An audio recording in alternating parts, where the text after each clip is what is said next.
Hey guys, my name's Colin Ledbetter. This is the Built Different podcast. We are actually at Busch Stadium today for a blood drive that started in honor of Nate and my partner and I, Nate, when we were shot back in January of 22. I've also got Corey on here with us. Corey, I think I was not shot. No, he was not. I think he's going to be donating though as well. Nate and I just got done, so we just wanted to come on and talk a little bit. So, in my time at the hospital, I took 39 units of blood. Nate, I think, took 8. Maybe. I don't know. That's what I've always heard was 8. Too long. So, But can I interrupt real quick and ask, because those of us who don't know, how much is a unit? 1 pint? yes. That's a hard question. I think so. Should we verify? No. Verify. Let's see. Going to the Google. Ladies, do you know how much is a unit of blood? 1 pint. Okay. One pint. 1 pint. So, yeah, a unit of blood is 1 pint. So you had how many again? 39. 39 My pints. time. Yep, I think I took most of them that initial day, but How many after that- pints are in a body? Um, We're going to learn something today. Yeah. There's a reason why I'm not a doctor. Too many numbers. You said 8-ish on you? Mm-hmm. And where were you shot? I was shot in my upper thigh, which shattered my femur. Oh. So you have pins? Yeah, I have a rod in my leg and 2 screws in my knee and 2 screws in my hip. yep, How many pints? 8 to 10. 8 to 10. 8 to 10. And you took 36. 39. But whenever they were pumping them in, they were coming out. And then the next couple days, I had a couple other surgeries that they had to use to put. See, that's the big thing about like this kind of stuff. Like, it's not just for people who get shot and stuff. It's like if you went in and had to get if Nate had to go get his rod removed or something like that. Okay, yeah. I might have to pump blood back in because he's going to bleed out. So that's a big thing to know too. Is like when people just go in for normal surgeries and stuff, they got to supplement the blood that they're taking out of the body by cutting into the body. So it's used almost every day. I mean, I'm trying to think. So when Nate and I were shot, they had to go down to the blood bank to get more blood to bring back to the hospital because they didn't have enough for us there. And there was also the guy that was involved in their shooting was also there. So there was just a lot of blood needed time. So. Well, it's kind of interesting to think about too. I think that puts a lot of things in perspective. Like I'm terrified of needles. So like right now, the reason I'm doing this is because I'm filling out my pre-whatever, right? And I've got tattoos. Almost everything under my t-shirt is tattoo. Right. But needles scare me. But when you think about the human body only holds 8 to 10 pints, and you can come down here and give a pint, and 8 pints kept you alive, and you need 36 to keep you alive. I think it puts things in perspective from people who might be like, well, maybe I shouldn't donate, or maybe I don't need to donate. Yeah, I've known a lot of people just to come out and start donating, just that I know personally, but also other people that have just seen stuff, seen news articles and stuff, and that's just why they came and donated. So I think it's just an important thing to know. For sure. It seems like the unfortunate part about it is people don't really realize it until something happens where they need it or a family member needs it. That's why building awareness for it is very valuable. So where you can give blood or something like that before it actually comes down to you or someone you care about who actually needs it. Yeah. Right. Where Nate and I worked at, especially like in the summer months. Nate still works there, but especially in the summer months, I remember there was a shooting almost every day. So that's someone going to the hospital feeding blood every day, at least. And that's just the people we knew about and came into contact with. Right. Let alone other people coming for other things and other shootings from other areas. So it's a very, very integral part of human stability, I guess. Well, like you said, dude, not just people getting shot, because sometimes there's a stigma around that too, right? Like the stigma is like, oh, maybe they deserve it. Well, that's not the case. I mean, you guys were doing your job, you both got shot. But then also, like you said, surgeries and stuff. How many of us know a child or a person who's had to have surgery, but that blood makes a difference? Absolutely. Yeah, I think that's a very good point. you just never know. I mean, it could be a family member the next day. I've had my grandpa. I know he had several surgeries throughout his time before he passed, and he took a lot of blood, and that just takes more people coming back in and donating and giving more. So this particular blood drive was set up because of you two? Yeah. So the department, Like here at the stadium? Yep. The department kind of, I guess, sponsored with the Red Cross, and it was right after. I think it was right after we got us out. It was like March, like around this time, is when they started doing it. So, yep. Because it took basically, if you really think about donation blood, sorry I keep going back to these numbers, but it's kind of like a realization. Like I didn't think about it this way before. Same way like when you try and figure out what grade you're in at what age, or how old you were in a certain grade. Yeah. Yeah. Someone told me something like 7 or 8 years ago that blew my mind, and that was you just add or subtract 5. So like in 7th grade, you're 12 years old. And when you're 12 years old, you're in 7th grade because you start at kindergarten at 5. Yeah. It changed my whole outlook on life. Yeah. So in the same sense, like when I think about 50 people had to donate blood, because you only donate a pint at a time, to keep you two alive. Yeah. That's wild. So your two lives were saved, but it took 50 people to save 2 lives. Yep. And so you don't think you make that difference, like it takes that many people to make a difference sometimes. So that's kind of crazy. It's very important. It's become a big goal of mine to get back to my 39 units of blood. This would have been. I'm just gonna check this right now, so I don't. What's your blood type? Mine is AB positive, Okay. A positive for me. A positive. and then so this would be my 7th donated. All right. So, and I have other issues, so I can't always donate, but this will be my 7th. 38 to go. Yeah. Right? Getting there. Getting there. So. Do you know how many times you can donate per year? Oh, I think it's like so. It's I know every. today's like from today, like May 12th or May 8th is the next time we Yeah, could so donate. I think it's Oh, it's like every 60 or 90 days or something? I'm not good at math. Might be like sorry, I think it's like 3 or 4. Months? 3 or 4 Weeks. times in a year that you can donate. Oh, like basically once a quarter. Yeah. Yep. Essentially. Yeah. I don't think it like ends up being exactly 4, so it's like 3 or 4. Right.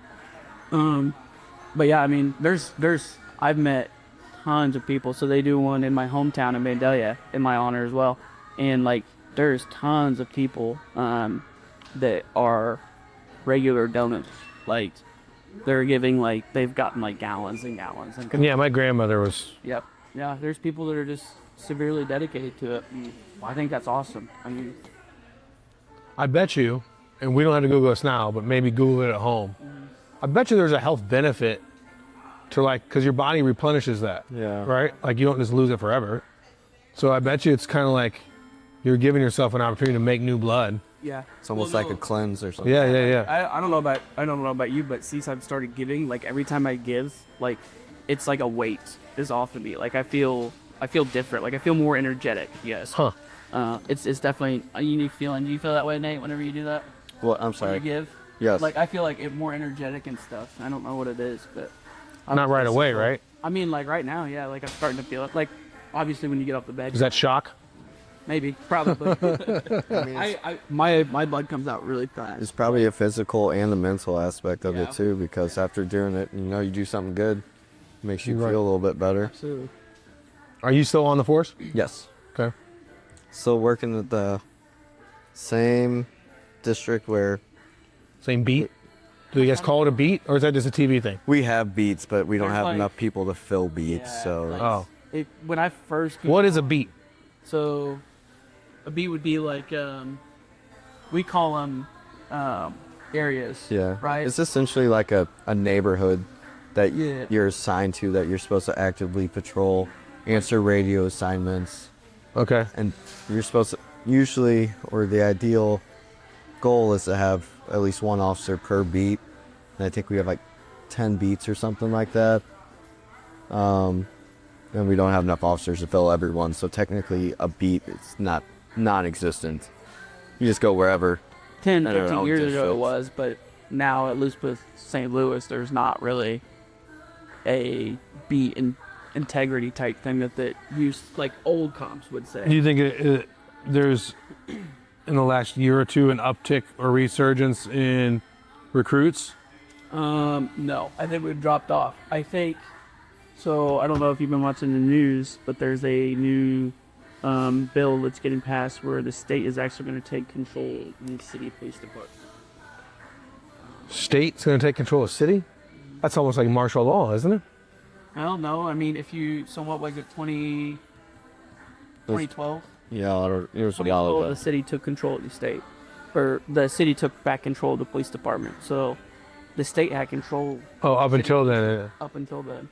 What's that mean for our jurisdictions? Because St. Louis, I don't know if it's unique in this sense, but like 94, when I was younger, like when I was in high school, there was like 94 municipalities. Yeah. Cool. Like that was back when North County and North City still had like every two, like you could get arrested by or pulled over by like 12 different precincts going down 170. Yeah.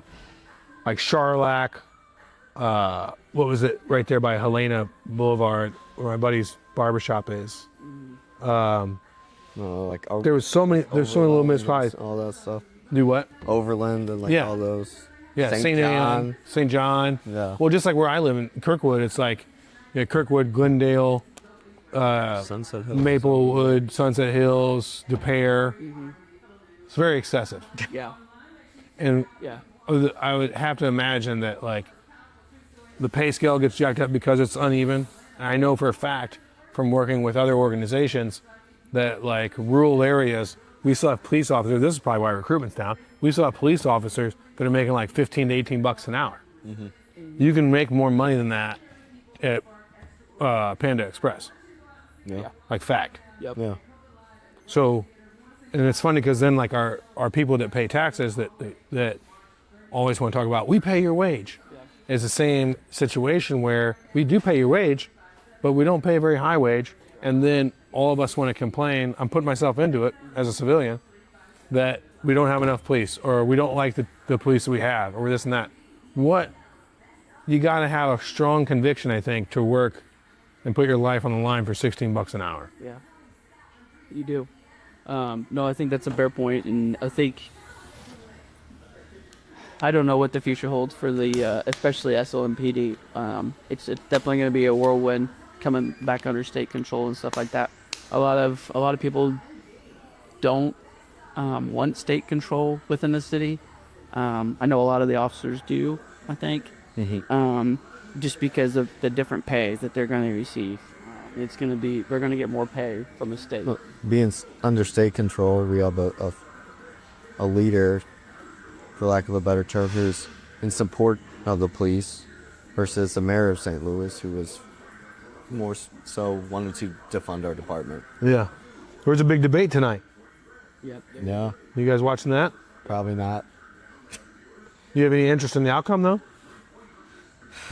No. I mean, it is what it is. Regardless of whoever wins, I'm still going to be doing the same thing at the same place. Yeah. All right.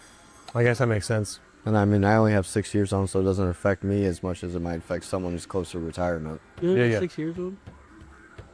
They're taking old guys now too. There used to be a cutoff. Yeah. But I remember going to so you met, oh, you know what? That's another buddy of mine I get connected with. So Matt started a Archway Fireman Scholarship Foundation that I work with Chris Jones through. Chris Jones is the guy who's in charge of he's the chief over the fire academy now for county. Okay. Matt Colombo had started an organization a while back and do a skate night, and we raised funds for to put individuals through EMT, fire, or paramedic school. And there was an officer there from the recruitment office of St. Louis County PD, and I went over and got the swag or whatever the rubber band was for your wrist off the thing to support and made a little donation. It's like, you ever think about joining? I'm like, oh, but sorry, At the time I was 39, so now I'm 41. I was like, no, I'm too old anyway. She's like, no, you can still join right now. And I was like, I can't even imagine like being 40 years old and joining the force, like trying to keep up with dudes your age. Yeah. I That mean, would be crazy. And there's a few guys in the department that I feel like have done that. there's a guy in my academy class that he was probably 45. Really? No. And he lasted a year or two. But he was like high up in the military where he was like writing all the speeches for the commanders and was very tech savvy. So you went from an officer back down to the bottom rung and didn't like it? No. And he actually got set up a meeting with the chief and wrote like a 5 to 10 page paper about everything that's wrong with the department. And he said, the chief was like, what if I give you a spot like in the office or something, my office? And he's like, no, I don't want to work here, and just quit on the job right there. Yeah. Yeah, see, and that would, I feel like that would be the biggest issue for me is joining, you got all this life experience now, and then you're right back down to getting told what to do. And But it's difficult for any person to, let alone probably someone who, if they're in the military that long, it's probably right after high school. So they probably set up to be bottom rung for a long time before they had to raise up. What is that like? So like, new recruits, do you guys get the tough hours? Are you always alternating hours? Is there ways, have we delegated things out now to where like you can say, are you applying for a night shift versus a day shift? Is there 3 shifts? And like, what is that? How does that look like, right? There's 3 shifts typically? yeah, there's 3 shifts, 3-hour shifts. But you can't come on as a rookie and be like, or do you search around and it's like, I'm looking for a department that's looking for a 3rd shift guy? You get, what is it, your top 3? Coming out of the academy, you get top 3 picks for districts. Oh. So you'll be like, hey. Can you search districts by what positions are open? So pretty much any position's open, but whenever for some reason, they want people on night watch. So if you want to go to night watch, you will get that, whichever district that you're assigned. Yeah, in a Then- heartbeat. If you say, hey, I want District 5 and I want night watch, you're going. Like it's a done deal. But if there's not enough people who want to go to night watch, But if I wanted like Creve Corps, 7 a.m. to 4 p.m., first assignment out, I'm probably not getting that. that just depends on the department. Oh. It's some people like working nights because they get all the daytime to spend with their children. And then, there's usually always a little bit of a pay increase working nights, as well as it's usually not as busy. Yeah. I don't know if you're allowed to reveal this information, but I know the first time we talked on a show, we were going like a Mythbusters type of thing. Mm-hmm. Like, is it really illegal to drive the Domite on, that kind of stuff? And one of the things I was thinking about is, what I've noticed throughout my years is there's a certain time period, early morning, where I don't see any police officers out. Is there a shift change that is, In the we won't talk about what the time is, but is there a shift change that is like almost like universal and that like every time between these 2 hours, most precincts are changing over? I would say so. Like I'm not asking because I'm going to rob a bank or anything. Oh no. I'd say in your morning shifts, you're probably your morning shifts. Like I would say a lot of departments probably be same hours. Yeah. Getting off on mornings, I just feel. You don't hear a lot about a crime taking place between 5 and 7 a.m. Right. Right. Yep. And that's kind of like where our changeover is at. That's kind of where, like the counties do, I think, and people like that. So I would say that's pretty fair. I guess better Like if I was a gang though, like a bank robbing gang, I would call ourselves the early birds, and we would rob banks at like 6:30 in the morning. make it a little earlier. Early birds strike again.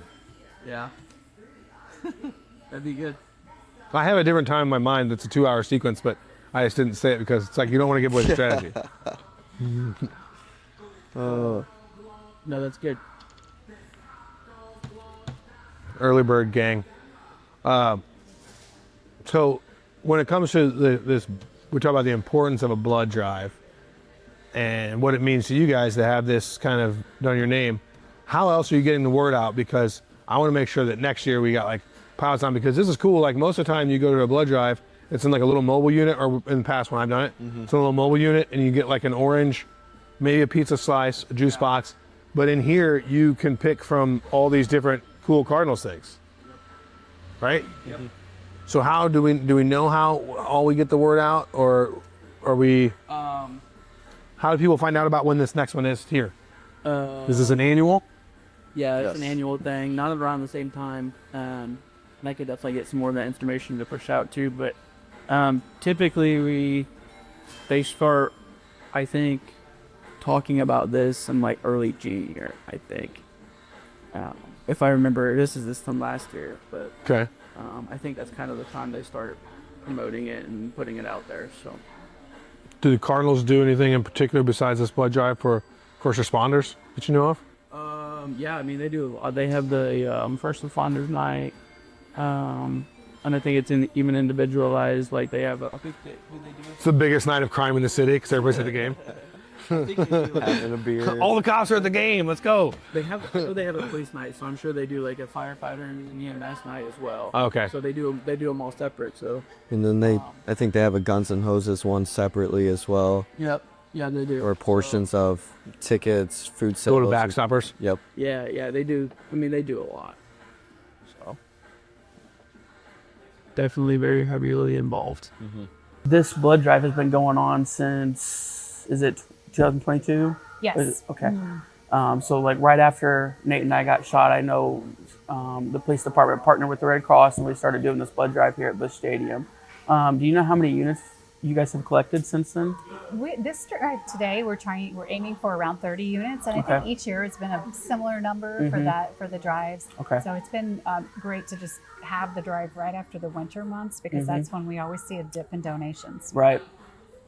That's awesome. So on average, like 30 units, you think? I think so. Okay. And I'm trying to think. I've been coming to this one, I guess, since I was shot.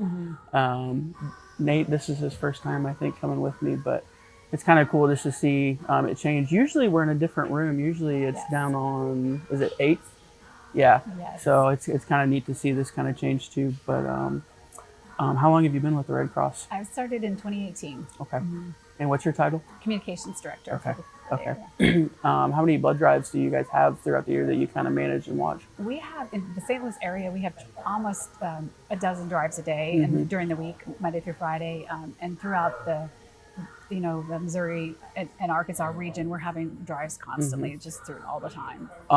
And let's talk about how important it is to give blood. I mean, there's always a blood shortage.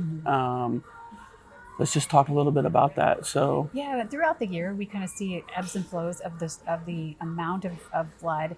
We always need blood, of course, but there's certain times where, as you mentioned, we get to that point where we're really calling it, this is an actual shortage because there's just not enough blood on the shelves. So if somebody comes into the hospital and has an emergency like you did, there might not be 39 units available if we're getting to these really difficult times. So it just is always important to keep enough blood on the shelves where we don't get to that point where we're literally having to make decisions about, do we need to get blood from somewhere else and ship it to this hospital, which we can do within the Red Cross because we are a national blood bank. So it allows us to move blood around to areas that might be seeing a drop in donations in a particular area, but oftentimes we see it happening all at the same time because it's coming when there's a lot of situations that across the country that are the same with lots of cold weather, cancellations of drives, or sickness, as we've seen a lot of sickness impacting drives in the recent weeks and months.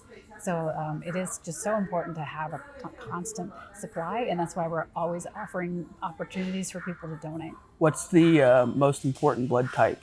O negative is the one that's available to be used on anyone, regardless of their blood type. So that's something that usually, if they're in a really critical situation in an emergency room and they don't have time to check, they'll use O negative. O positive can be given to anybody who has a positive type of blood. So that's another one that is always in high demand. So those two are the ones that, if you donate often, you often get calls from us saying, please come back. But we need all types, and so we do encourage it. Regardless of your blood type, please consider donating. Right. Thank you. You're welcome. Thank you. All right, guys. Well, it was fun hanging out here at the blood drive. If you're feeling the need or you want to donate, definitely get out there, find a blood bank. You can search it, redcross.com, and find the nearest blood bank near you. Thanks.